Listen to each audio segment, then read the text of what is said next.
Hello बच्चों, आज हम भगवान जगन्नाथ मंदिर का इतिहास पढ़ेंगे। आज ही भगवान जगन्नाथ जी की रथ यात्रा भी निकलती है, तो हम इसके बारे में पढ़ते हैं। इस वर्तमान मंदिर का निर्माण ही लगभग 125 वर्षों का इतिहास रहा है।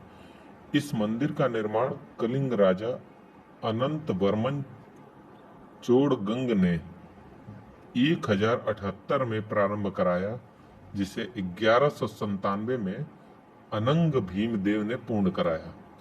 इस मंदिर के निर्माण संबंधी एक कथा बहुत लोक प्रचलित है और यह मान्यता मंदिर के निर्माण से पहले की है, जिसके अनुसार एक बार राजा इंद्रद्युम्न को प्रश्न आया कि स्वप्न स्वप्न आया कि भगवान विष्णु का आदेश हुआ है कि पुरी के समुद्र के किनारे जाएं और वहां दारू की लकड़ी का गट्ठा मिलेगा, इससे मेरी मूर्ति बनाकर स्थापित कराएं।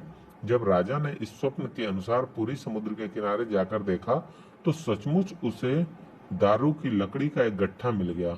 अब उन्हें विश्वास हो गया कि भगवान विष्णु ने सचमुच अपने सपने में आकर आदेश दिया है। अब वह राजा इस लकड़ी से भगवान की विग्रह बनाने के लिए कुशल शिल्पी का तलाश करने लगे। एक दिन अचानक एक बूढ़ा व्यक्ति उनके सम्मुख आकर कहने लगा कि इस गट्ठे से मैं भगवान का विग्रह बना सकता हूँ, किंतु मेरी एक शर्त है कि मैं यह काम एक बंद कमरे में करूंगा और जब तक मेरा कार्य पूर्ण न हो जाए तब तक कोई भी मेरे कमरे में प्रवेश न करे। काम के बीच में यदि कोई मेरे कमरे में आ जाएगा तो मैं उसी दिन काम को छोड़ दूंगा। राजा ने उनकी शर्त स्वीकार कर ली। व्यक्ति ने एक कमरे में बंद कर अपना कार्य प्रारंभ कर दिया। कमरे से बाहर से उनके औजारों की ध्वनि सुनाई पड़ती थी। कुछ दिनों पश्चात कमरे से ध्वनि आनी बंद हो गई, तो राजा को आशंका हुई कि कहीं शिल्पी को कुछ हो तो नहीं गया, आखिर ध्वनि क्यों नहीं आ रही है। इसी आशंका के चलते वह कमरे में स्वयं दाखिल हो गए। कमरे में दाखिल होते ही उनके आश्चर्य का ठिकाना न रहा। कमरे में 3 मूर्ति आधी बनी रखी थी। तीनों मूर्तियों का केवल चेहरा और धड़ ही बना था। हाथ पैर बनाना बाकी था, किंतु बनाने वाला शिल्पी वहां नहीं था। राजा को यह समझने में समय नहीं लगा कि यह शिल्पकार कोई और नहीं, देवताओं का शिल्पकार स्वयं विश्वकर्मा जी हैं, जो अपने शर्त के अनुसार मेरे कमरे में आते ही काम छोड़कर चले गए। उन्हें कमरे में प्रवेश करने का बहुत ही दुख हुआ। इस बीच नारद जी ने एक ब्राह्मण के रूप में प्रकट होकर बताया कि यह भगवान की ही इच्छा थी, प्रभु स्वयं इसी रूप में रहना चाहते हैं। भगवान की इस रूप में पूजा होगी। तब से आज तक महानीम, जिसे दारू की लकड़ी से कहते हैं, से बिना हाथ पैर के प्रभु के विग्रह बनाकर पूजा की जा रही है। विग्रह मतलब होता है मूर्ति, उनका स्वरूप।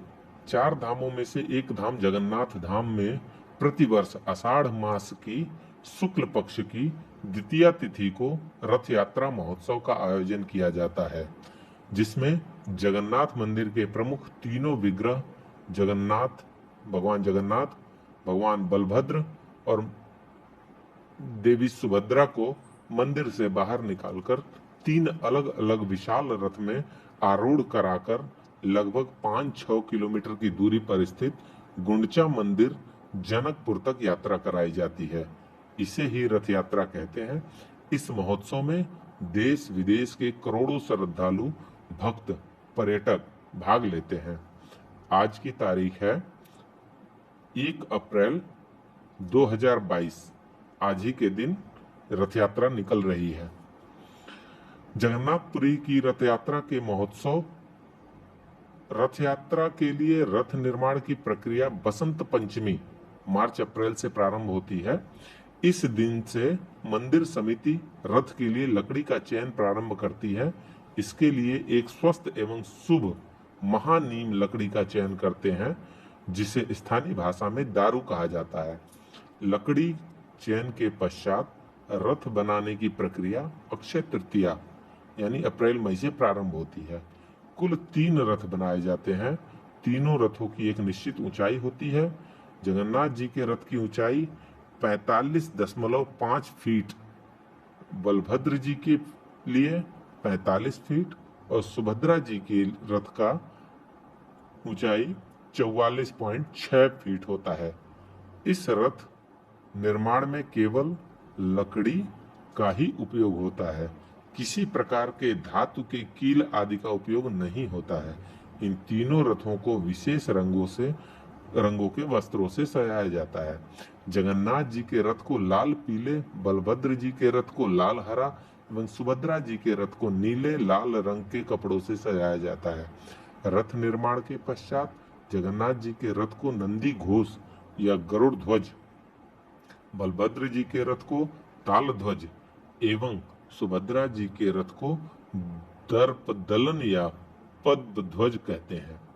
रथ निर्माण प्रक्रिया पूर्ण होने पर छरपनहरा नामक अनुष्ठान किया जाता है।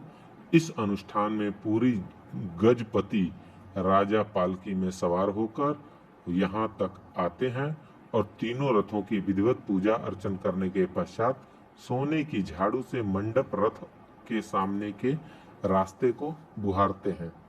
कहने के लिए कह देते हैं यह एक महोत्सव है जिसे आषाढ़ शुक्ल की द्वितीया को मनाया जाता है, किंतु वास्तव में यह अपने आप में कई पर्व समेटे हुए है। या यूं कह सकते हैं कि इस महोत्सव के अंदर ही कई पर्व एवं परंपराएं सम्मिलित हैं। बसंत पंचमी को दारू का चयन किया जाता है, मतलब दारू एक प्रकार की लकड़ी होती है, चयन किया जाता है। अक्षय तृतीया रथ निर्माण प्रारंभ करना, छरपनहरा अनुष्ठान में रथ निर्माण पश्चात पूजा करना, आषाढ़ शुक्ल पक्ष की द्वितीया को रथ यात्रा प्रारंभ करना, गुंडीचा मंदिर में पहुंचकर आड़प दर्शन, तीसरे दिन लक्ष्मी जी का रुष्ट होना, पांचवें दिन लक्ष्मी जी को मनाने की परंपरा और अंत में 10वें दिन मुख्य मंदिर में भगवान की पुनर्स्थापना। मुख्य आयोजन आषाढ़ मास की शुक्ल पक्ष की द्वितीया तिथि को रथ यात्रा आरंभ से होती है। मुख्य मंदिर में विधिवत पूजा अर्चन के पश्चात तीनों विग्रहों को उनके रथ में रखने की साथ ही ढोल नगाड़ों तुरही और शंख ध्वनि के बीच भक्तगण इन रथों को खींचना शुरू करते हैं। रथ को खींचते हुए मुख्य मंदिर से लगभग 6 किलोमीटर दूर गुंडचा मंदिर जनकपुर ले जाते हैं। यह रथ यात्रा मुख्य मंदिर एवं जनकपुर के बीच स्थित मुख्य मार्ग पर आयोजित किया जाता है, जिसके दोनों ओर लाखों लोग भगवान की एक झलक पाने, रथ को खींचने का अवसर पाने के लिए ललायित रहते हैं। सड़क के दोनों किनारों के घर के छत भी भक्तों से भरे रहते हैं। जगह जगह संकीर्तन नृत्य चलते रहते हैं। जगन्नाथपुरी रथ यात्रा महोत्सव पुरी नगर से गुजरते हुए गुंडीचा मंदिर पहुंचती है। इस मंदिर में तीनों विग्रहों को 7 दिनों के लिए रखा जाता है। गुंडीचा मंदिर में भगवान जगन्नाथ के दर्शन को आड़प दर्शन कहा जाता है। इस मंदिर के बारे में लोक मान्यता यह है कि भगवान जगन्नाथ, बलभद्र और देवी सुभद्रा की प्रतिमाओं का निर्माण देव शिल्पी विश्वकर्मा ने किया था। इस स्थान को भगवान का मौसी का घर भी कहा जाता है। एक लोक मान्यता के अनुसार भगवान के यहाँ रहने पर माता लक्ष्मी रुष्ट हो जाती है और तीसरे दिन यहाँ रथ के पहिए को तोड़ देती है। फिर 5वें दिन भगवान उसे मनाते हैं। इस परंपरा को संवादों के माध्यम से आज भी प्रदर्शित किया जाता है। फिर इस सप्ताह भर आषाढ़ शुक्ल की 10वीं को रथ यात्रा की वापसी यात्रा होती है। इसे बुहड़ा का तिथि को विग्रहों को रथ पर रहने दिया जाता है।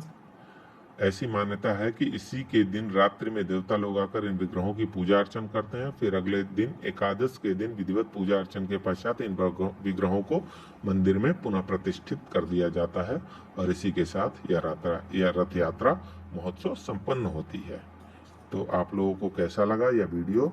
आप लोग चैनल को लाइक कीजिएगा, वीडियो को लाइक कीजिएगा, चैनल को सब्सक्राइब कीजिएगा और शेयर जरूर कीजिएगा ताकि लोगों को पता चले कि रथ यात्रा, भगवान जगन्नाथ की रथ यात्रा का क्या महत्व होता है और यह किस प्रकार मनाया जाता है।